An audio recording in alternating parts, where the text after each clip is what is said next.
Hi everyone, I'm back again to finish this page in Fantasy Tiny Homes. I'm really sorry for the last video cut off quite suddenly again, those technical issues that I'm having. So I have got quite a bit further along from what you could see last time, but I'm pretty much just doing the same things that I was, in the beginning of the video anyway. So I'm going to try and get a little bit more done today. I'm going to use dark warm grey to start doing some of this fireplace surround. And I must apologise, yesterday I was really low energy. I actually ended up being quite ill after I had finished filming. I tried to take the dog for a short walk and got back and felt absolutely dreadful. I was dizzy, lightheaded, feeling really not well. And I've had a bit of trouble when I donate blood before, where they've told me to lay down on the floor when I feel like that because my blood pressure goes a bit low. So they've told me that I should get down on the floor or on a bed or somewhere safe, so that if I do faint, that I'm not going to fall and crack my head or something crazy. So I rang my husband because sometimes he has to work late, and I rang him really quickly and just said, I'm feeling very unwell, can you be home on time tonight, please? And lay on the floor with my legs up and started to feel even worse, and literally had to crawl on my hands and knees to the bathroom, and was promptly very sick. So he found me laying on the floor in the ensuite bathroom, helped me up into bed, and that was me for the rest of the night last night. I just really felt very unwell. This morning I still have a bit of a headache, and certainly not feeling like eating. So I don't know if it's just hopefully a 24-hour viral type thing, but he's home today, thankfully, being a weekend, so he's taking care of Hamish this morning, taking him for a walk, which is good because they need to start developing that relationship whereby Hamish trusts somebody else other than me for doing all these things with him. And I just thought that I would come and do a little bit extra of this because yesterday the recording did cut off again. It was around the 23-minute mark, I think. So obviously that's about all I'm going to get out of recording at this stage with my phone.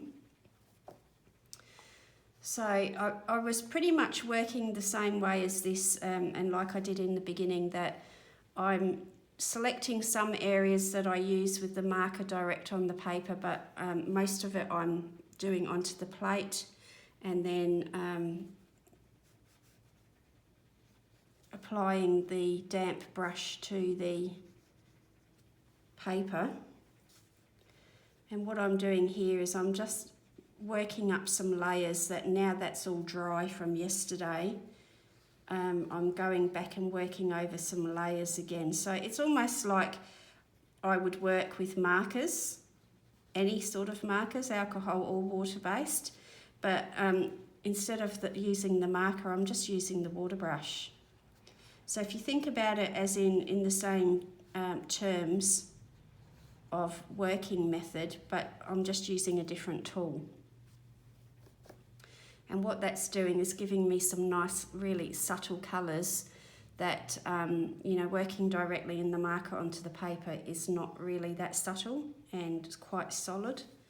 So for some areas that's going to be suitable. So I'd like to do the bed over here. So I'm thinking that I'd like to do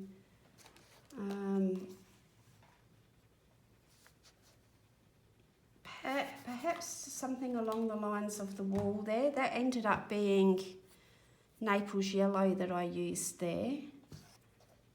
I think let's go for the woody brown. I said that I wasn't going to use all natural colours in here, and I've used quite a few, but I think the touches of the Maple yellow, this was vermilion that I used here, the Viridian, it's enough to lift it. And it's a little bit of a different colour palette to what I normally choose.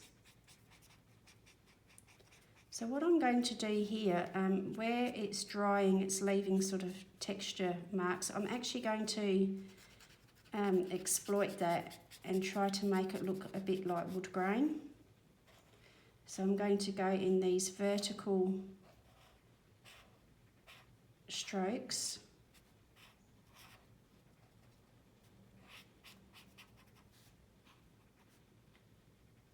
And if I don't like the way that that dries, what I can do is come back with the damp water brush and smooth over the top of it if I decide I don't like those textural lines.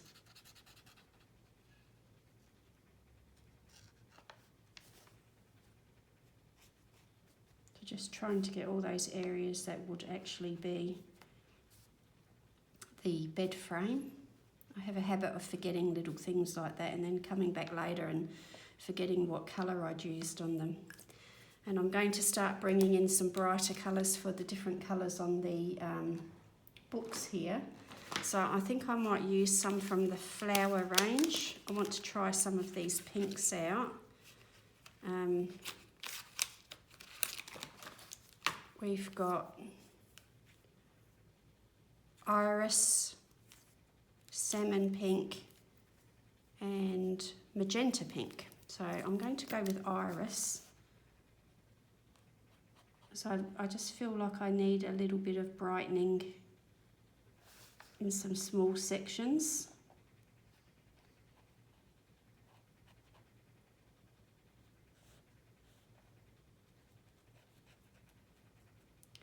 And these mice are not going to have a nice curated bookshelf that is all in colours like you see on Instagram. This is magenta pink.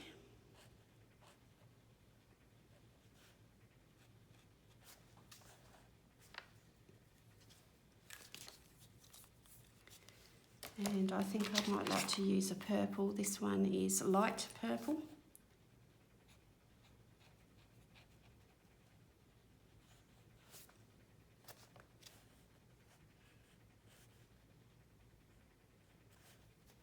Do this book over here. So I feel a little bit headachy and woozy still this morning, like the brain isn't firing on all cylinders at the moment.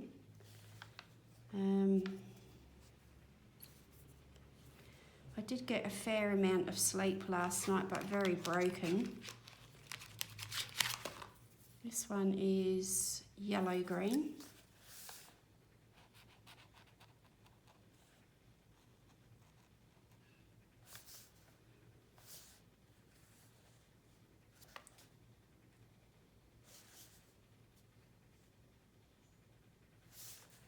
So I think I might use that yellow green up here on the leaves. So looking at this, I was thinking it's a very busy picture with a lot going on. And so I was thinking that I really don't know what to make the focus of this picture. And to start with, I was thinking maybe the tree and then leaving this washi, but I think really now this needs to be the focus and that not so much. So I think I'm leaning to go that way with it a little bit more now. This is cerulean blue.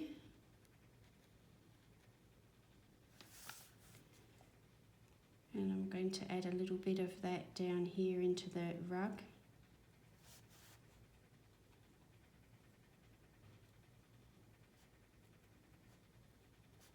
This has ended up being one of those pictures that I really love. But when there is so much going on in them, I tend to start throwing too many colours at it and not finding the focal point. And that's something that I do struggle with still with these very busy compositions, is that I get a little bit lost as to what my primary goal is, and I just start throwing all these colours at it and you know, losing my way. I'm just going to reintroduce Viridian. I'm thinking with the edges here, I'm going to do the same colour, but you can see the difference in the intensity from using the marker on the paper straight from the pen compared with when I placed it onto the plate first and then did a watercolour wash with it. But that is the same colour used two different ways. So, you know, the variation that you can get is really quite nice. And even if you don't have a huge set of colours, there's enough there to create enough interest, I think. So thinking along those lines, I might start using some of the colours that I've used very light and washy. We'll start introducing some of those into the same areas in the marker directly onto the paper so that we get that much stronger saturated result with it.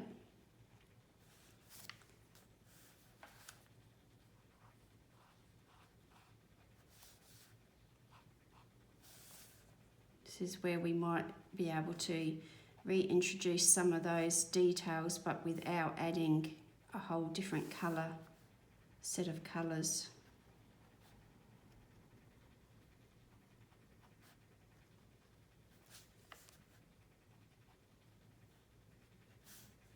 And I think having a look at this, they do dry a little bit lighter than when they go on. So that's something worth keeping in mind.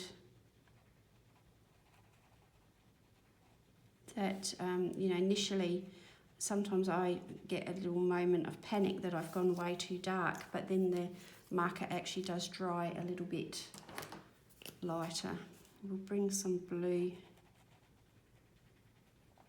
into here. So this is quite an unusual colour palette for me, I think. I'm not feeling entirely comfortable with it, but it's started and it's in motion and we're going to go with it now. So I feel like I need a little bit darker there, but not too dark. So let's see what happens if I try to blend that.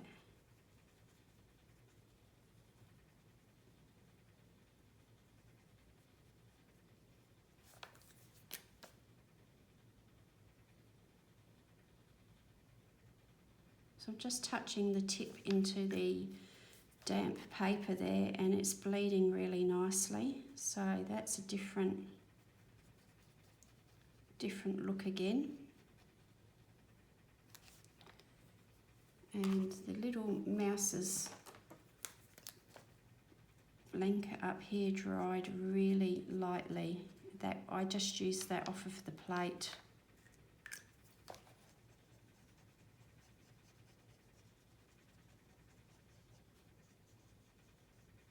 Just add a bit of colour back into there.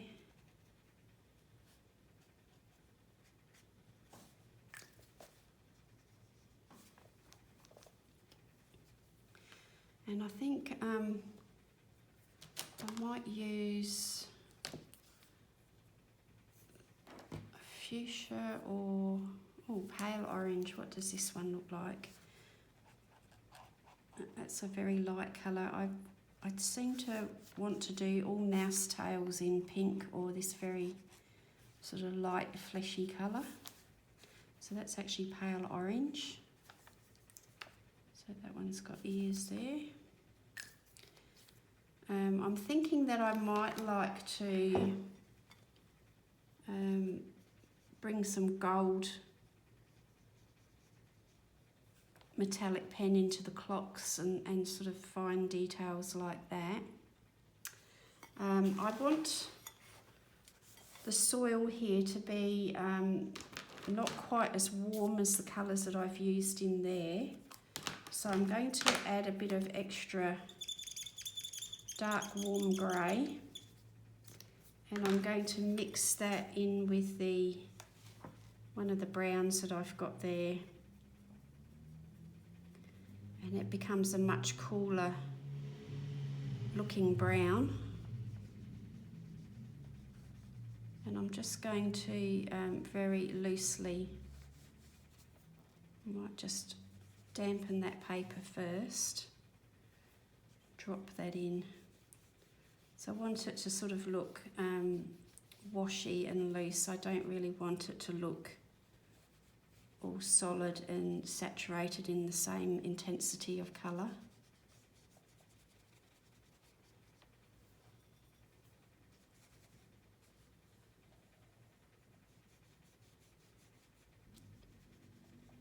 So I'd just like to say, you know, sometimes we put a lot of pressure on ourselves with our results when we're doing our hobbies, especially with colouring. But I can honestly say, feeling a bit off colour at the moment, I do not feel like I'm producing my best here.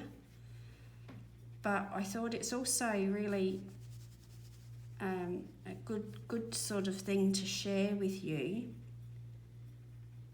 To share that we're not always going to get the outcomes that we expect when we're colouring. And I still want to colour. I've got that desire to colour even though I'm not feeling great. And I'm just going to accept whatever happens here because it is what it is. And I just need to go with it. But I don't also need to hide it away either because I feel like it's not my best.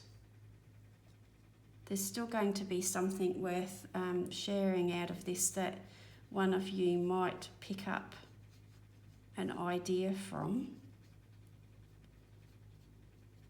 and that will make it all worth it anyway. So I might just drop a little bit more of this. I can't even remember which one it was now because I've got that many colours on the plate, but it's more of a sort of tanny, sandy brown. And I'm just going to drop a little bit more of that into there. And I might get a little bit more grey. And drop that in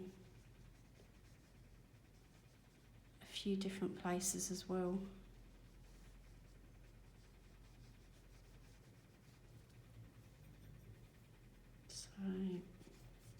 So it's Saturday morning here. There's a lot of people coming and going and noise, so I do apologise if that's making it into the background of the video. I have noticed that sometimes I feel like things are really loud, and when I play the video back, it's nowhere near as intrusive as I feel like it is sitting here. So this is sap green. I haven't used this one yet, but I feel like trying it. So I'm going to start putting some loose washes of that up into the trees. Now once again, this is a very whimsical, humorous style of illustration, and so I feel these are the perfect illustrations to really loosen up and experiment with you know, your style, and not be too regimented in how you actually colour it. And I'll get that yellow green to go with that.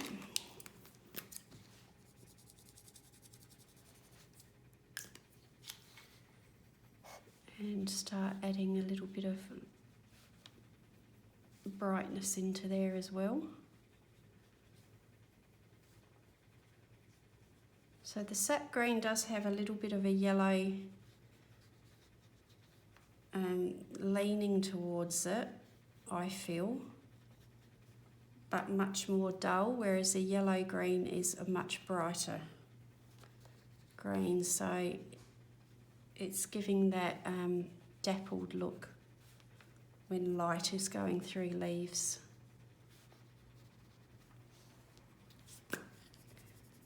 So I'm just going to alternate between the two until I feel like I've got a nice varied mix going on.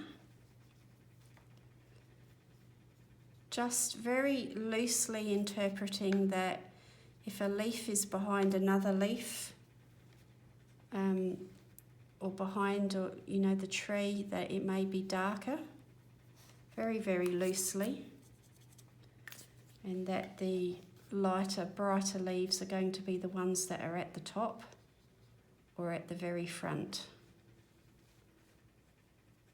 And that's a very, very loose interpretation that I'm doing here.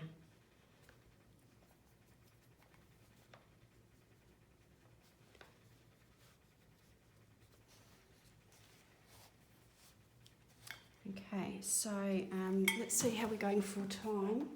I think I might just finish there before the video cuts off, and I'll come to you with part 3. So thank you for watching again, and I will see you again really soon.